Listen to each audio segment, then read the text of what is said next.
তড়িৎ চুম্বকীয় আবেশ বা ইংরেজিতে যাকে আমরা বলি ইলেকট্রোম্যাগনেটিক ইন্ডাকশন। আচ্ছা, নামটা শুনেই কি একটু কঠিন লাগছে? লাগতেই পারে, কিন্তু বিশ্বাস করুন এর পেছনের আইডিয়াটা না দারুণ সহজ আর সুন্দর। আমরা একদম সহজ করে ধাপে ধাপে পুরো ব্যাপারটা বুঝব, এমনভাবে বুঝব যেন আর কোনোদিন ভুল না হয়। তো আমাদের এই জার্নিতে কি কি থাকছে দেখুন, আমরা মোট 6টা জিনিস দেখব। প্রথমে ব্যাটারি ছাড়া বিদ্যুৎ বানানোর একটা জাদু দেখব, তারপর ম্যাগনেটিক ফিল্ড লাইন কীভাবে গুনতে হয় সেটা শিখব। এরপর আসবে আসল নিয়মটা, দ্য ল অফ চেঞ্জ। আমরা দেখব কিভাবে শুধু নড়াচড়া করেই ভোল্টেজ বানানো যায়। তারপর দেখব কয়েলগুলো কিভাবে বদলকে বাধা দেয়, আর সবশেষে দেখব কিভাবে এই ছোট্ট একটা আইডিয়া আমাদের পুরো দুনিয়াকে চালাচ্ছে। চলুন তাহলে একদম প্রথম ধাপে চলে যাই, আর এটার নাম আমি দিয়েছি ব্যাটারি ছাড়া জাদু। হ্যাঁ, ঠিকই শুনছেন, আর এই ঘটনাটাই কিন্তু সবকিছু শুরু করেছিল। ভাবুন তো একবার, আমরা ইলেকট্রিসিটি বানাবো কিন্তু কোনো ব্যাটারি লাগবে না। কিভাবে সম্ভব? খুবই সহজ, শুধু একটা চুম্বক লাগবে আর লাগবে একটা তারের কুণ্ডলী বা কয়েল। দেখুন, এখানে কোনো ব্যাটারি কানেক্ট করা নেই, কিচ্ছু নেই, শুধু চুম্বকটাকে কয়েলের কাছে আনা নেওয়া করা হচ্ছে, আর দেখুন বাল্বটা জ্বলে উঠছে। এটাই তো সেই জাদু, এটাই হলো তড়িৎ চুম্বকীয় আবেশ। আর আজকে আমরা এই জাদুর পেছনের কারণটাই খুঁজে বের করব। আচ্ছা, এই যে জাদুটা আমরা দেখলাম, এর পিছনের আসল কারণটা কি? সেটা বুঝতে হলে আমাদের একটা নতুন আইডিয়া বুঝতে হবে। এর নাম হলো ম্যাগনেটিক ফ্লাক্স। এখন ফ্লাক্স শব্দটা শুনে ঘাবড়ানোর কিছু নেই। এটা আসলে চৌম্বক ক্ষেত্র বা ম্যাগনেটিক ফিল্ডকে মাপার একটা বিশেষ উপায়। ব্যাস। তাহলে এই ম্যাগনেটিক ফ্লাক্স, যাকে আমরা ফাই চিহ্ন দিয়ে দেখাই, জিনিসটা আসলে কি? খুব সহজ করে বললে, কোনো একটা জায়গার মধ্যে দিয়ে ঠিক লম্বভাবে মোট কতগুলো ম্যাগনেটিক ফিল্ড লাইন চলে যাচ্ছে সেটারই একটা হিসেব। ব্যাপারটা আরও সহজে বলি। ধরুন একটা খোলা জানালা, আর বাইরে ঝুম বৃষ্টি হচ্ছে। তো ওই জানালার মধ্যে দিয়ে সোজাসুজি যতগুলো বৃষ্টির ফোঁটা ঢুকছে, আমরা সেটাকে বলতে পারি বৃষ্টির ফ্লাক্স। ম্যাগনেটিক ফ্লাক্সও একদম একই রকম একটা ব্যাপার। এবার চলুন এর ফর্মুলাটা দেখি। ফাই সমান সমান বি এ কস থিটা। আচ্ছা, এখানে বি হলো ম্যাগনেটিক ফিল্ডটা কতটা শক্তিশালী, এ হলো আমাদের ওই জায়গাটার ক্ষেত্রফল বা এরিয়া। কিন্তু এই কস থিটা জিনিসটা কেন এলো? চলুন আবার আমাদের বৃষ্টির জানালায় ফিরে যাই। ভাবুন তো, বৃষ্টি যদি একদম সোজাসুজি জানালার ওপর পড়ে, তাহলেই তো সবচেয়ে বেশি জল ভেতরে আসবে, তাই না? কিন্তু যদি জানালাটা একটু কাঁধ করে রাখি, তাহলে কিন্তু অনেক কম জল ঢুকবে। এই অ্যাঙ্গেল বা কোণটা ঠিক এই কাজটাই করে। যখন ফিল্ড লাইনগুলো একদম লম্বভাবে মানে সোজাসুজি পড়ে, তখনই ফ্লাক্স হয় ম্যাক্সিমাম। আচ্ছা, ফ্লাক্স তো আমরা বুঝলাম, কিন্তু এখন আমরা আসছি সবচেয়ে গুরুত্বপূর্ণ পয়েন্টটাতে, আর সেটা হলো পরিবর্তনের নিয়ম। আসল কথাটা কি জানেন? আসল কথাটা হলো শুধু ম্যাগনেটিক ফ্লাক্স থাকলেই কিন্তু কিছু হবে না। আসল জাদুটা লুকিয়ে আছে ওই ফ্লাক্সটাকে পরিবর্তন করার মধ্যে। এই ছবিটা দেখলেই ব্যাপারটা একদম পরিষ্কার হয়ে যাবে। বাম দিকে দেখুন, চুম্বকটা কিন্তু একদম স্থির হয়ে আছে।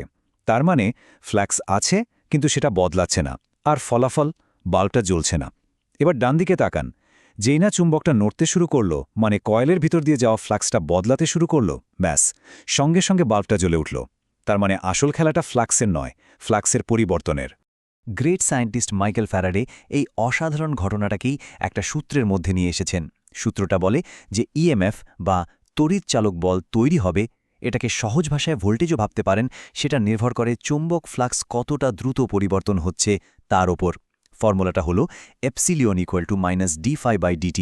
এই d∅/dt মানেই হলো সময়ের সাথে ফ্লাক্সের পরিবর্তনের হার।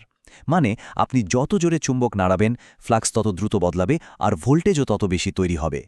সবই তো বুঝলাম, কিন্তু একটা খটকা কিন্তু রয়েই গেল। ফ্যারাডের ওই ফর্মুলাতে একটা মাইনাস বা নেগেটিভ সাইন ছিল, খেয়াল করেছেন?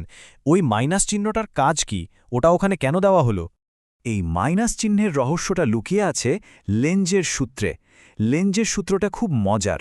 এটা বলে যে কারেন্টটা তৈরি হবে, সে সবসময় এমন একটা ভাব দেখাবে যেন সে তার নিজের জন্মের কারণটাকেই পছন্দ করছে না, মানে সে তাকেই বাধা দেবে যার জন্য তার জন্ম হয়েছে। সহজ কথায়, প্রকৃতি কোনো পরিবর্তন পছন্দ করে না। আপনি যখন একটা চুম্বককে কয়েলের দিকে আনবেন, কয়েলটা এমন একটা কারেন্ট বানাবে যেটা চুম্বকটাকে বলবে কাছে এসো না, দূরে যাও, মানে একটা বিকর্ষণ তৈরি করবে। কিন্তু প্রকৃতি কেন এমন অদ্ভুত আচরণ করে? এর পেছনের আসল কারণটা হল কনজারভেশন অফ এনার্জি বা শক্তির সংরক্ষণশীলতা। ওই মাইনাস চিহ্নটা আসলে একটা দারোয়ান বা গার্ডের মতো কাজ করে। ও এটা নিশ্চিত করে যেন আমরা ফ্রিতে কোনো শক্তি বানিয়ে ফেলতে না পারি। ভাবুন, কয়েলটা তো আপনাকে বাধা দিচ্ছে তাই না? ওই বাধার বিরুদ্ধে চুম্বকটাকে ঠেলে নিয়ে যেতে তো আপনার শক্তি খরচ হচ্ছে, মানে কাজ করতে হচ্ছে। আপনার করা ওই কাজটাই আসলে বিদ্যুৎ শক্তিতে বদলে যাচ্ছে। সোজা হিসাব, পৃথিবীতে ফ্রি লাঞ্চ বলে কিছু হয় না। চলুন এবার একটা স্পেশাল কেস দেখা যাক, এমন একটা অবস্থা যেখানে শুধুমাত্র মুভমেন্ট বা গতির কারণেই ভোল্টেজ তৈরি হয়ে যায়, আর একেই আমরা বলি মোশনাল ইএমএফ বা গতিশীল তড়িৎচালক বল। তো এই মোশনাল ইএমএফ কিভাবে কাজ করে? ভাবুন আপনার কাছে একটা ম্যাগনেটিক ফিল্ড বি আছে।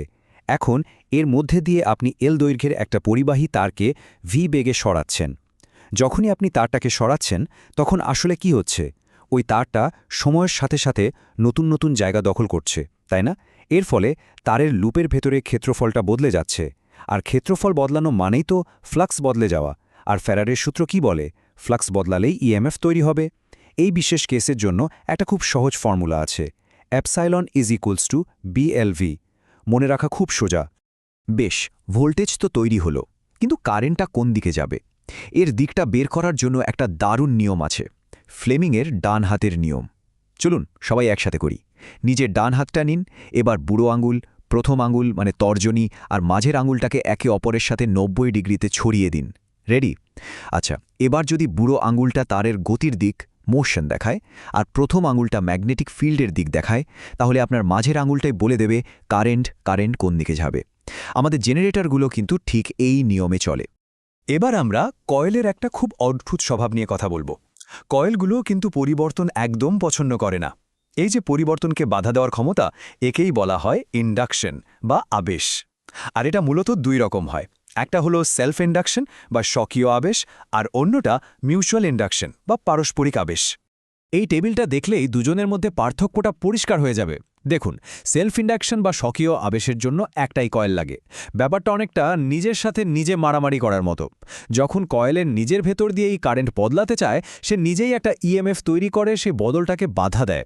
আর মিউচুয়াল ইন্ডাকশন বা পারস্পরিক আবেশ হলো অনেকটা প্রতিবেশীর ঝগড়ার মতো। এখানে দুটো কয়েল লাগে, একটা কয়েলে কারেন্ট বদলায় আর তার ফল ভোগ করতে হয় পাশের কয়েলটাকে, মানে পাশের কয়েলটাতে ভোল্টেজ তৈরি হয়ে যায়। আর এই যে আমরা মিউচুয়াল ইন্ডাকশন বা পারস্পরিক আবেশের কথা বললাম, এই আইডিয়াটার উপর ভিত্তি করেই কিন্তু একটা জাদুকরী যন্ত্র তৈরি হয়েছে, যা ছাড়া আমরা আমাদের আধুনিক জীবনটা কল্পনাও করতে পারি না। আর সেটা হলো ট্রান্সফর্মার। তো ট্রান্সফর্মার কিভাবে কাজ করে? এটা পুরোপুরি মিউচুয়াল ইন্ডাকশনের খেলা। একটা প্রাইমারি কয়েলের মধ্যে দিয়ে যখন এসি বা অল্টারনেটিং কারেন্ট যায়, মানে যে কারেন্টটা ক্রমাগত দিক বদলায়, তখন কি হয়? একটা পরিবর্তনশীল ম্যাগনেটিক ফ্লাক্স তৈরি হয়। আর এই বদলাতে থাকা ফ্লাক্সটাই পাশে সেকেন্ডারি কয়েলে একটা নতুন ভোল্টেজ তৈরি করে। এখান থেকেই একটা জরুরি কথা মনে রাখতে হবে, ট্রান্সফর্মার কাজ করার জন্য পরিবর্তন দরকার, আর সেই কারণেই এটা শুধু এসি কারেন্টে কাজ করে, ডিসিতে নয়।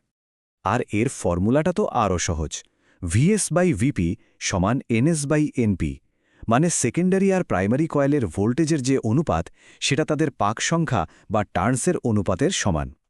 সোজা কথায়, যে কয়েলে তারের প্যাচ বেশি সেদিকে ভোল্টেজও বেশি হবে।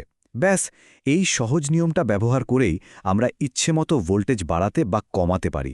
আচ্ছা, পড়া তো অনেক হলো, এবার এমন কয়েকটা পয়েন্ট বলছি যেখানে সবাই সবচেয়ে বেশি ভুল করে। এগুলো ভালো করে মাথায় ঢুকিয়ে নিন। 1 নম্বর, ফ্লাক্স অনেক বেশি হতে পারে, কিন্তু সেটা যদি স্থির বা কনস্ট্যান্ট থাকে তাহলে তৈরি হওয়া ইএমএফ হবে 0। 2 নম্বর, আবিষ্ট ইএমএফ কোনো নতুন শক্তি তৈরি করে না, এটা শুধু এক শক্তিকে, যেমন যান্ত্রিক শক্তি, অন্য শক্তিতে, বিদ্যুৎ শক্তিতে পাল্টে দেয়। আর 3 নম্বর, যেটা সবচেয়ে গুরুত্বপূর্ণ, ট্রান্সফর্মার কিন্তু ডিসি কারেন্টে একদমই কাজ করে না, কারণ ডিসিতে কোনো পরিবর্তন নেই। তাহলে চলুন 1 মিনিটে পুরো ব্যাপারটা ঝালিয়ে নিই। আমাদের আজকের গল্পের মূল হিরো কে ছিল? ফ্লাক্সের পরিবর্তন। ফ্যারাডের সূত্র আমাদের শিখিয়েছে যে পরিবর্তনের হার বা রেটটাই আসল। লেন্জের সূত্র আমাদের মনে করিয়ে দিয়েছে যে প্রকৃতি সবসময় পরিবর্তনকে বাধা দেয়। এরপর আমরা দেখেছি কিভাবে শুধু গতির জন্য বিএলভি পরিমাণ ভোল্টেজ তৈরি হয়। আর শেষে দেখেছি এই সবকিছুর দারুণ একটা অ্যাপ্লিকেশন হলো ট্রান্সফর্মার, যা শুধুমাত্র এসি কারেন্টে চলে। যদি কেউ আপনাকে জিজ্ঞেস করে যে এই পুরো চ্যাপ্টারের মূল কথাটা এক লাইনে বলো, তাহলে কি বলবেন? উত্তরটা খুব সহজ, বলবেন তড়িৎচুম্বকীয় আবেশ হলো এমন একটা প্রক্রিয়া যা পরিবর্তনশীল চুম্বক ফ্লাক্সকে বিদ্যুৎ শক্তিতে কনভার্ট বা রূপান্তর করে। ব্যাস, এটাই হলো আল্টিমেট ট্রুথ। শেষ করার আগে চলুন একটা জিনিস ভাবি, শুধু ম্যাগনেটিজমের একটা সাধারণ পরিবর্তন, একটা সিম্পল চেঞ্জ আমাদের পুরো পৃথিবীকে চালাচ্ছে, আমাদের সভ্যতাকে শক্তি দিচ্ছে। একবার ভাবুন তো, প্রকৃতির বুকে এরকম আর কত সহজ সাধারণ পরিবর্তনের মধ্যে হয়তো লুকিয়ে আছে এমন অবিশ্বাস্য শক্তি যা হয়তো আমরা এখনও আবিষ্কারই করতে পারিনি। প্রশ্নটা কিন্তু ভাবায়, তাই না?